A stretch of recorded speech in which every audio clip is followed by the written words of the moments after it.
हम हमेशा से ये बात कहते आए हैं, पर अब उन्होंने वही चीज करोड़ों डॉलर की रिसर्च करके पता लगाई है। और मैंने सैकड़ों हजारों लोग देखे हैं जो सेहतमंद हो जाते हैं।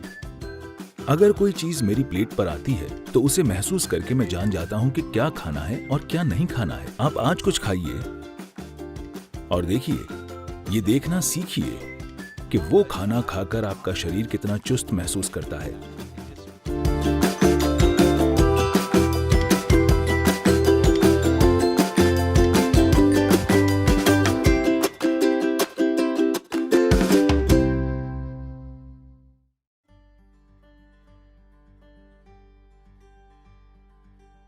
एक सीधी सी चीज जिसके पीछे दुनिया पड़ी है।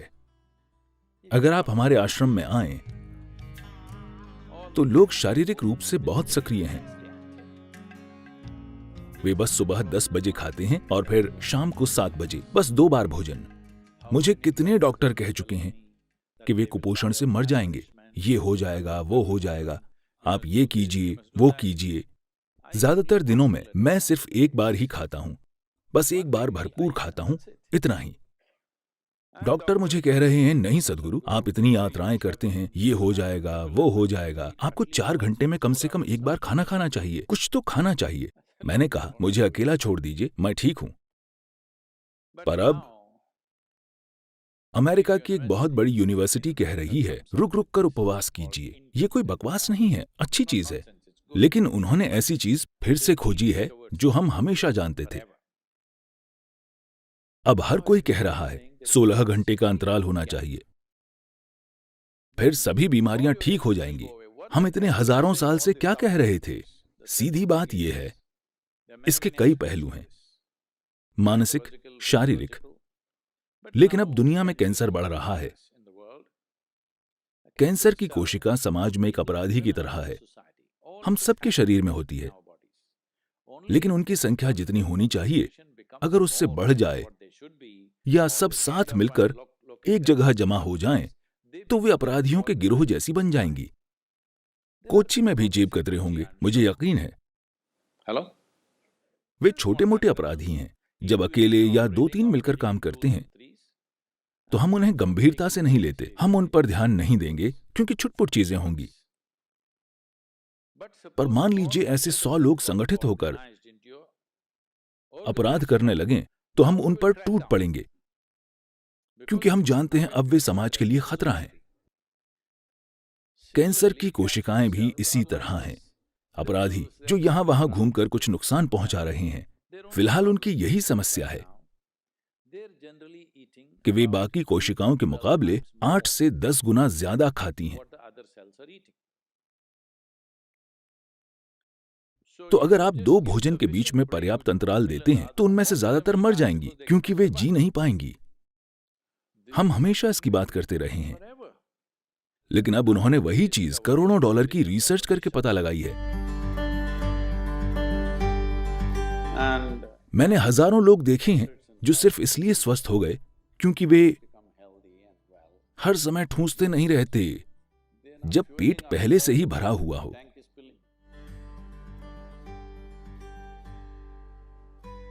योग केंद्र में लोग हमेशा शारीरिक रूप से सक्रिय रहते हैं,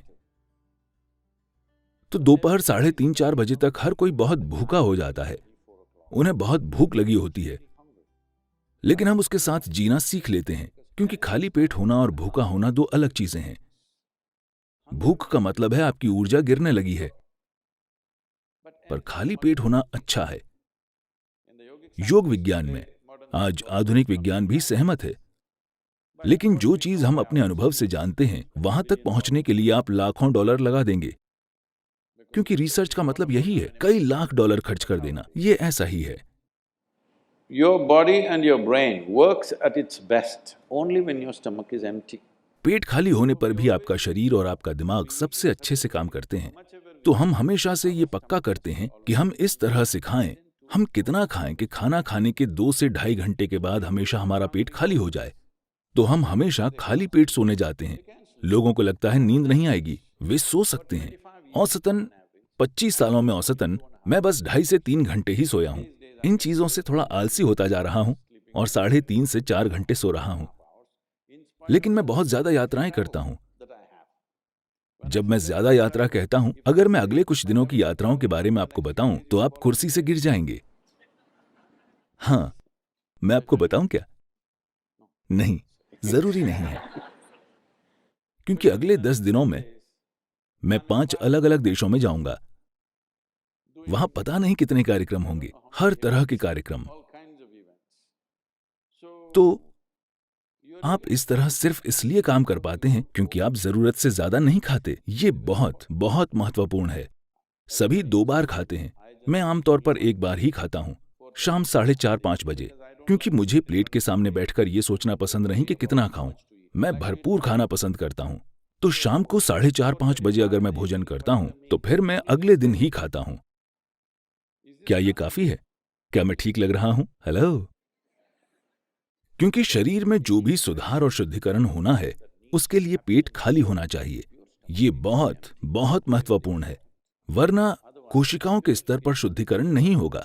आपके अंदर चीजें जमा होती जाएंगी, फिर आपको हर तरह की समस्याएं होंगी।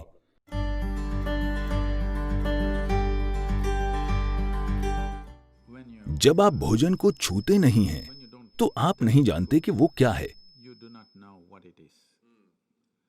अगर भोजन छूने लायक नहीं है, तो मैं नहीं जानता कि वो खाने लायक कैसे होगा। तो हमें अपनी माँ की बात नहीं माननी चाहिए थी और हमें अपनी उंगलियों से खाना चाहिए, क्योंकि भोजन को छूकर हम उसके संपर्क में रहते हैं।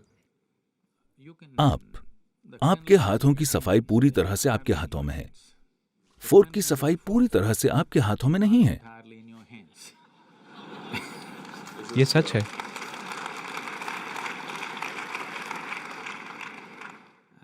और इन हाथों का इस्तेमाल सिर्फ आप करते हैं, कोई और नहीं। तो आपको पता है कि ये अभी कितने साफ या गंदे हैं, जबकि आप नहीं जानते कि फोर्क को किसने इस्तेमाल किया है, कैसे इस्तेमाल किया है और किस चीज के लिए इस्तेमाल किया है। उन्हें बस टिश्यू से साफ करके आपको दे देना है और वो काफी साफ लगता है। सबसे बढ़कर आप भोजन को महसूस नहीं कर पाते। हमें पहली चीज ये सिखाई गई थी कि जब भोजन सामने आए तो उस पर कुछ पल के लिए अपने हाथ रखो, बस महसूस करो कि भोजन कैसा है। अगर मेरी प्लेट पर कुछ आता है तो उसे महसूस करके मैं जान जाता हूं कि क्या खाना है और क्या नहीं खाना। जो मुझे नहीं खाना उसे मैं चखकर खारिज नहीं करता, मैं बस उसे नहीं खाता, क्योंकि मेरे हाथ पहला स्तर है। वे उस मायने में नहीं चखते जैसे जीभ चखती है, पर वे भोजन को जान लेते हैं। भोजन को जानना पहली चीज है। किसी इंसान को जानने के लिए आप उससे जाकर हाथ मिलाते हैं। मैं आमतौर पर इससे बचता हूं, लेकिन ये अच्छी रणनीति है। लेकिन जो भोजन आपका हिस्सा बनने वाला है, सबसे पहली चीज आपके हाथ हैं। अगर उसे आप नहीं भी छूते हैं तो बस वहां सचेतन होकर होने से साफ पता चल जाएगा कि भोजन आपके अंदर कैसा बर्ताव करेगा। ये भोजन इस दिन आपके अंदर जाना चाहिए या नहीं, क्योंकि हर दिन आपका शरीर वही नहीं होता।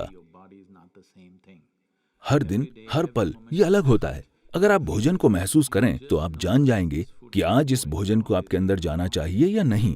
अगर इतनी जागरूकता आ जाती है तो हमें लोगों को ये बताने की जरूरत नहीं होगी कि उन्हें क्या खाना चाहिए। हर बार के भोजन के लिए उन्हें तय करना चाहिए कि उन्हें उसमें क्या खाना चाहिए। इसके लिए एक ही नुस्खा नहीं हो सकता कि यही आपको जीवन भर खाना है। ऐसे में आप फंस जाएंगे कि मैं सिर्फ यही खा सकता हूं।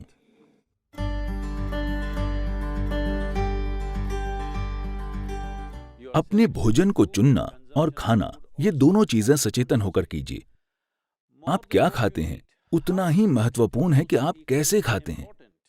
जब मैं कहता हूं कि आप कैसे खाते हैं, तो ये सभी जीवित चीजें हैं। उनमें से हर एक का अपना जीवन था, चाहे वो सब्जी हो, जानवर हो या पौधा हो। हर किसी का अपना जीवन था। अब आप उसे एक तरीके से भोजन बना दे रहे हैं। तो आपको उसे चरम कृतज्ञता के साथ खाना चाहिए। अगर आप अपने भोजन के प्रति एक खास कृतज्ञता और आदर की भावना रखकर खाएंगे। जब मैं आदर कहता हूं तो यह आपको अजीब लग सकता है, लेकिन मैं आपसे पूछ रहा हूं, मान लीजिए हम आपको एक कमरे में बंद कर दें और आपके पास 5 दिन खाने को कुछ न हो। अगर आपके सामने भगवान आ जाए तो आप क्या मांगेंगे? खाना। तो ये इतना ही महत्वपूर्ण है। आपको समझना चाहिए कि आपकी थाली में भोजन बस कोई पदार्थ नहीं है, ये कोई सामान नहीं है, ये जीवन है। ये आपके लिए जीवन निर्माण का पदार्थ है, तो आपको इससे वैसा बर्ताव करना चाहिए। अभी जब ये थाली में है या बाहर कहीं है तो इसकी कोई कीमत नहीं है, लेकिन जिस पल आप इसे खाते हैं तभी आपका खून और मांस बन जाता है। अब अचानक ये बेशकीमती हो जाता है। हम ऐसे क्यों नहीं जीते हैं? ये बहुत महत्वपूर्ण है कि जब ये आपकी थाली में आए तो आप इसे अपने एक हिस्से की तरह देखें। बहुत आदर के साथ आपको इसे खाना चाहिए। अगर आप बस अपने खाने का तरीका बदल दें तो भोजन आपके अंदर बहुत अलग तरह से बर्ताव करेगा। चेतना का यही मतलब है। अगर लोग कहते हैं आपकी चेतना का आपके जीवन पर कोई असर नहीं होगा, सिर्फ रासायनिक संरचनाओं का असर होता है, तो मुझे उनके लिए दुख होता है, क्योंकि जीवन ऐसे काम नहीं करता। मानव चेतना का हमारे संपर्क में आने वाली हर चीज पर गहरा असर होता है, खासकर भोजन पर। हम एक दूसरे जीवन को अपना हिस्सा बना रहे हैं। जब हम ऐसा काम करते हैं तो ये बहुत महत्वपूर्ण है कि हम उसके साथ बहुत कृतज्ञता और आदर का बर्ताव करें।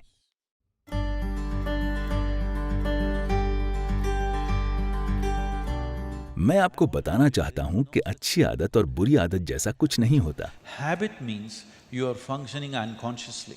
आदत का मतलब है आप अचेतन होकर काम कर रहे हैं। अगर आप अचेतन होकर काम करते हैं तो ये खराब चीज है, क्योंकि इंसान होने के पूरे मायने यही हैं कि हम सचेतन होकर काम करने में सक्षम हैं।